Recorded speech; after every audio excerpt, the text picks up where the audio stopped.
Drill's acting up this morning. Got the crew running around like blue-ass flies, but they cannot make head or tail of it. Lower. It's a fucking drill. You've got a fucking drill, so drill through it. A lot lower.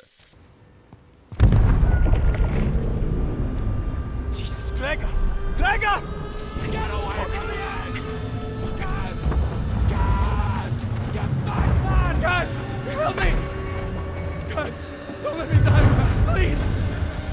I don't want to die! I don't want to die! Jesus, just hang on! Fuck! Fuck!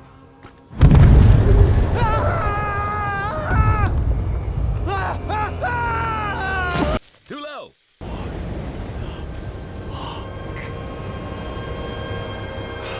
Lower.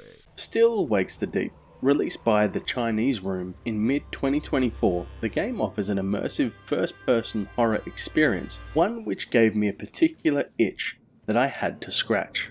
Now, I know this video is wildly different to the videos I've been focusing on as of late. We're walking. Walking? Yep. No, my baby, look, she needs to be driven. My baby, I'll call you. But Still Wakes the Deep intrigued me.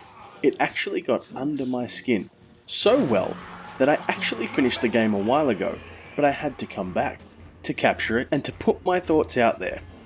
Set on an offshore drilling platform in 1975, you play as Cameron McCleary, otherwise known as Kaz, as you'll be referred to throughout the story. You initially load into the game reading a note from your wife, and that will basically set the scene for the story, without me going into any spoilers. Initially, all is well, and you will be able to interact with other crew members and learn who they are and what they do on the Beera, which is the name of the drilling platform which has become your home away from home. As you're getting to know the crew, you will engage with small talk and banter to get a rough idea of where Kaz as a character sits within his regular duties aboard. Now, what you'll notice right away is if you look down, you actually have a body. Unlike a bunch of FPS games where you walk around and the moment you look down, there is nothing there. In Still Wakes the Deep, you have a body, and you can visibly see that as you move throughout the game.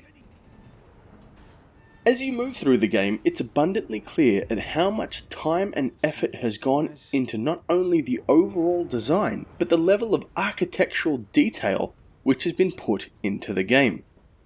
Moving through the interior, the visual aesthetics scream mid-70s.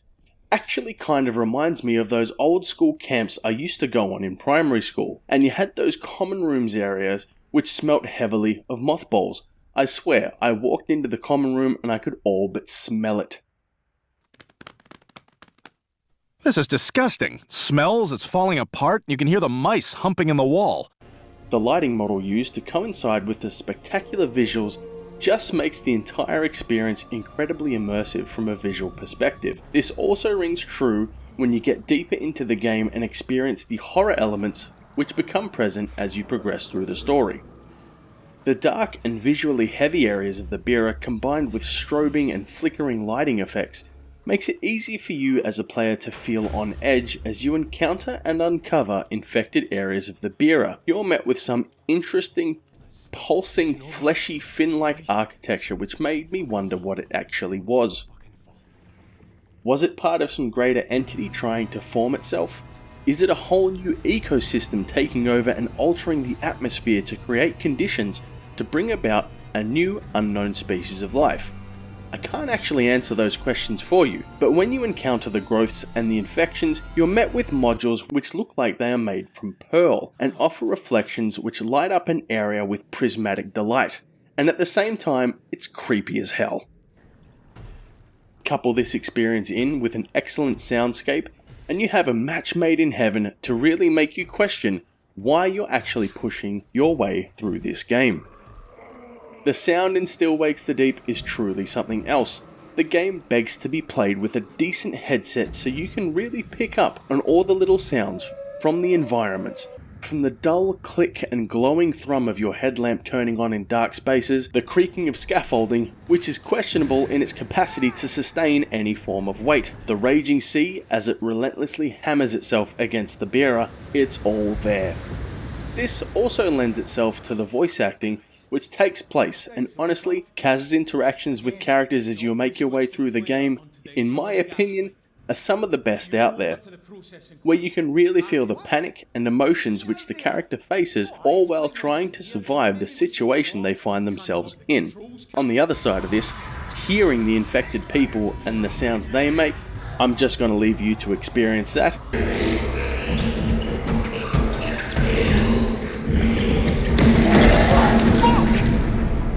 But you get what I'm saying. The visuals and the audio complement each other to a level I would expect from a much larger game.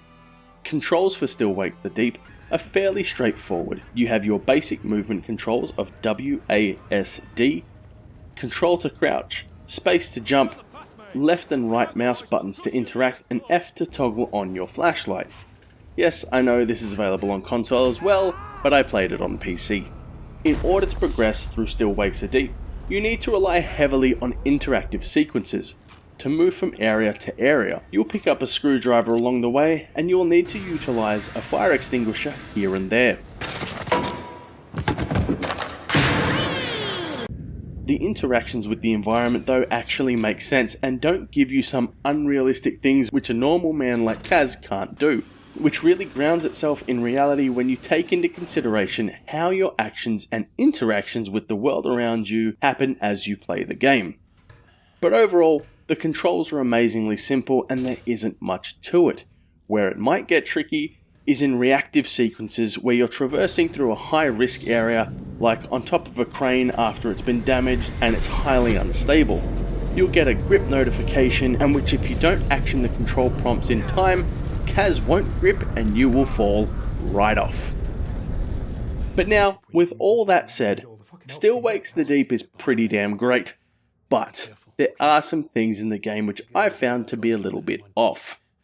As great as this game is visually, whenever there is cables or anything swaying in the wind, it's very noticeable how these objects drop in frame rate and kind of disjoint the overall visual effect. Thankfully, this is mainly limited to the exterior of the bearer. The infected character design, like when you first encounter Trots and he's just kind of there in a trance, you can't really see him properly, and then only being able to hear the character Gibbo and have evidence of him, but you never actually see him, which instills a fear factor. You know they aren't right, and you can hear and partially see that, and it's really good at putting you on edge. But when you do get the characters out into the light like Mur and Adair, while you go through the game, the mystery around them falls away, and the character design is kind of demystified. And for me personally, this turned their threat factor down.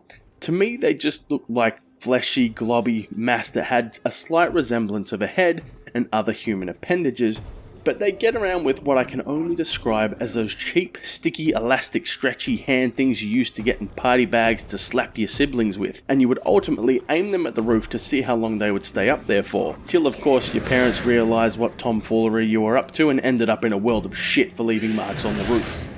Here comes violence!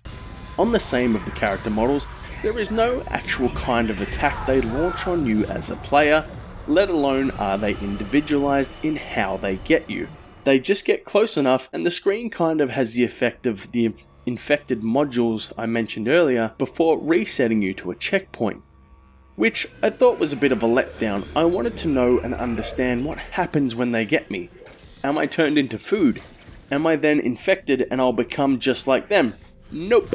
Just a bloody light prism screen. Me personally, I would have liked for the infected humans actually have a different death action, individual to each character, so it would be different if I died to different NPC characters, and with that, the enemies are very predictable. If you sit and watch them for 2 minutes, you will know and understand their movement patterns and can get around them fairly quickly, once you overcome the feeling of fear from the visuals and sound aspects in those darker areas of the bearer. Still Wakes the Deep also offers no real form of offense, except for Adair, who you essentially end up barbecuing. The rest of the NPCs you cannot defend yourself against, which makes the game as a whole no more than an overall walking simulator. In fact, it's actually one of the achievements in the game. But does that mean you shouldn't play Still Wakes the Deep? Absolutely not. If you didn't play the game based on that alone, you're depriving yourself of on some amazing visuals, the audio experiences and voice acting, which is some of the best I have seen in a game. The horror element that is provided here isn't based on the skill required to navigate through the game, it's based on the audio and visual situation the game puts you in, to see if you can push through that and continue through the story. Still Wakes the Deep is absolutely a game worth playing in 2025, especially if you are not familiar with the horror game genre, then this is an excellent game to test the waters with. Still Wakes the Deep is also available to play if you are a Microsoft Xbox Game Pass subscriber. So if you made it this far, thank you so much for watching.